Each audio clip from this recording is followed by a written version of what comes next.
ಅವಧಿಯಲ್ಲಿ ಕರ್ನಾಟಕ ರಾಜ್ಯದ ಕೆಲ ಗಣ್ಯ ವ್ಯಕ್ತಿಗಳು, ಸಾಧಕರು, ವಿಧಾನ ಪರಿಷತ್ ಹಾಗೂ ವಿಧಾನಸಭೆಯ ಕೆಲ ಮಾಜಿ ಸದಸ್ಯರು ನಿಧನವಾಗಿರುವುದರಿಂದ ಅವರ ಗೌರವಾರ್ಥ 1 ನಿಮಿಷದ ಮೌನಾಚರಣೆಯೊಂದಿಗೆ ಇಂದಿನ ಕಲಾಪ ಆರಂಭಿಸೋಣ. ಮೌನ ಪ್ರಾರಂಭ.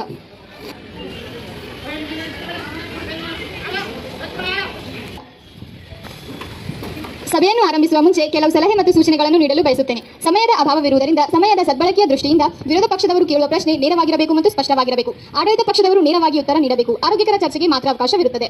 ಕಲಾಪದಲ್ಲಿ ಯಾವುದೇ ಗದ್ದಲವಾಗದಂತೆ ನೋಡಿಕೊಳ್ಳಬೇಕು. ಚುಕ್ಕಿಯ ಗುರುತಿನ ಮೊದಲನೇ ಪ್ರಶ್ನೆ. ಮಾನ್ಯ ಸಭಾಪತಿಗಳೇ, ನನ್ನ ನೇರ ಪ್ರಶ್ನೆ ಮಾನ್ಯ ಮುಖ್ಯಮಂತ್ರಿಗಳೇ, ನಾನು ಕೇಳುವ ಪ್ರಶ್ನೆಗೆ ನೀವು ನೇರವಾಗಿ ಉತ್ತರಿಸಬೇಕು. ಮುಖ್ಯಮಂತ್ರಿಗಳೇ, ನೀವೇನು ಮುಖ್ಯಮಂತ್ರಿಯಾಗಿ ಜನರ ಕಷ್ಟಕ್ಕೆ ಸ್ಪಂದನೆ ಕೊಡ್ತಾ ಇದ್ದೀರಾ ಅಥವಾ ನಿಮ್ಮ ಅಧಿಕಾರ ನಿಮ್ಮ ಕೈಯಲ್ಲಿ ಇದೆ ಅಂತ ನಿಮಗೆ ಇಷ್ಟ ಬಂದಾಗ ಆಡಳಿತ ನಡೆಸ್ತಾ ಇದ್ದೀರಾ? ಶಾಸಕರೇ, ನಾಳೆಗೆ ಬಿಗಿ ಹಿಡಿದು ಮಾತಾಡಿ. ಮಳೆ ಕಾರಣದಿಂದ ಪ್ರವಾಹ ಬಂದು ರೈತರ ಬೆಳೆ ಎಲ್ಲ ಕೊಚ್ಚಿಕೊಂಡು ಹೋಗಿದೆ. ರೈತರು ಇದರಿಂದಾಗಿ ಕುಟುಂಬ ನಡೆಸೋಕೆ ಆಗದೆ ಕಂಗಾಲಾಗಿದ್ದಾರೆ. ಇದೆಲ್ಲ ನಿಮ್ಮ ಗಮನಕ್ಕೆ ಬಂದಿಲ್ವಾ?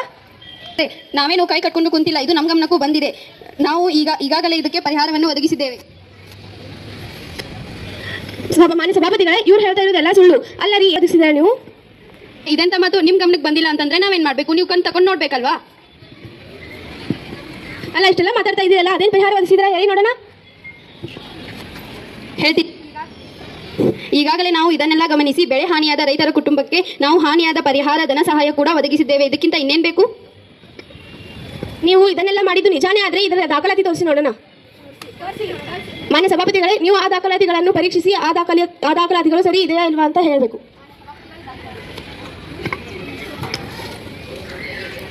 ನಾವು ಪರಿಶೀಲಿಸಿದ ನಂತರ ಈ ಎಲ್ಲ ದಾಖಲೆಗಳು ಸರಿಯಾಗಿವೆ. ಮುಂದಿನ ಪ್ರಶ್ನೆ. ಮಾನ್ಯ ಸಭಾಪತಿಗಳ ಮೂಲಕ ನನ್ನ ನೇರ ಪ್ರಶ್ನೆ ಹಣಕಾಸು ಮಂತ್ರಿಯವರಿಗೆ. ಶಾಲಾ ಕಾಲೇಜುಗಳಲ್ಲಿ ಕಳೆದ ವರ್ಷಕ್ಕಿಂತ ಈ ವರ್ಷವು ನಮೂದಿತವಾದ ಹಣವು ಕಡಿಮೆಯಾಗಿದೆ. ಇದಕ್ಕೆ ಕಾರಣ ತಿಳಿಸಿ. ಮಾನ್ಯ ಸಭಾಪತಿಗಳ ಮೂಲಕ ನನ್ನ ನೇರ ಉತ್ತರ. ನಾವು ಈಗಾಗಲೇ ಶಾಲಾ ಅಭಿವೃದ್ಧಿಗಾಗಿ ಸಾಕಷ್ಟು ಅನುದಾನವನ್ನು ಬಿಡುಗಡೆ ಮಾಡ್ತೇವೆ. ಹಾಗೆ ಶಾಲಾ ಕಾಲೇಜುಗಳಲ್ಲಿ ಕನಿಷ್ಠ ಮೂಲಭೂತ ಸೌಕರ್ಯಗಳನ್ನು ಕೂಡ ನೀಡುತ್ತೇವೆ.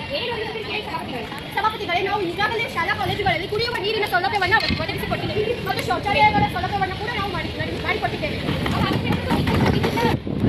ಸಭಾಪತಿಗಳೇ, ಈ ಮಾತನ್ನು ನಾವು ಒಪ್ಪುವುದಿಲ್ಲ. ಏಕೆಂದರೆ ನಾವು ಪ್ರತಿ ಶಾಲಾ ಕಾಲೇಜುಗಳಲ್ಲಿ ವಿದ್ಯುತ್ನ ಸರಬರಾಜುವನ್ನು ಮಾಡಿಕೊಟ್ಟಿದ್ದೇವೆ. ಶಾಲಾ ಅವಧಿ ಮುಗಿಯುವವರೆಗೂ ವಿದ್ಯುತ್ ಸರಬರಾಜು ಆಗುತ್ತಲೇ ಇರುತ್ತದೆ.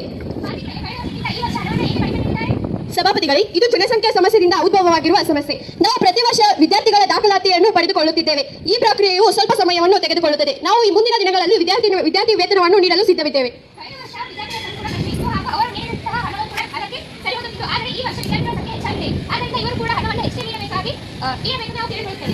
ಇದನ್ನು ನಾವು ಒಪ್ಪುವುದಿಲ್ಲ. ಏಕೆಂದರೆ ಪ್ರತಿ ವರ್ಷ ಎಷ್ಟು ವಿದ್ಯಾರ್ಥಿ ವೇತನವನ್ನು ನಾವು ನೀಡುತ್ತಿದ್ದೇವೆ, ಮುಂದಿನ ದಿನಗಳಲ್ಲೂ ಕೂಡ ಅಷ್ಟೇ ವಿದ್ಯಾರ್ಥಿ ವೇತನವನ್ನು ನಾವು ನೀಡಲು